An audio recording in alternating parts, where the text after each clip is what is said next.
అందుకే ప్రభు మలాకీలో అంటాడు, నేను తండ్రినైతే నన్ను గనపరచువాడు ఎక్కడున్నాడు, నేను యజమానినైతే నాకు లోబడేవాడు ఏడి అంటాడు. నేను మీకు తండ్రినైతే మీరు నాకేం చేయాలి? తండ్రిగా గౌరవం ఉంచాలి కదా, తండ్రిగా విలువ కనపడాలి కదా.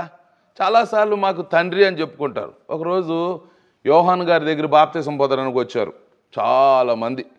అప్పుడు ఆయన అంటాడు, సర్ప సంతానమా, రాబోగులంత మీకు బుద్ధి చెప్పిన వాడు ఎవడంటే వాళ్ళు అంటారు, మేము అబ్రహాము సంతానం అయ్యా, మమ్మల్ని సర్ప సంతానం అంటే ఏంటి, మేము అబ్రహాం సంతానం అన్నాడు.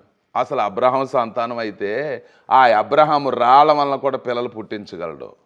అబ్రహాం అంత విశ్వాసం గలవాడు. ఆయన పేరు చెప్పుకుంటున్నారు తప్ప సరే మీరు సర్ప సంతానం అని హెచ్చరించాడు యోహాన్ గారు. బలులు అర్పించడం కంటే మాట వినటం శ్రేష్టం. నేను తండ్రికి నువ్వు అయిపెట్టు ఈ పెట్టు ఏవో పెట్టి కడుపు నింపటం కంటే తండ్రి ఏం కోరుకుంటాడంటే మాట వింటే చాలురా బాబు.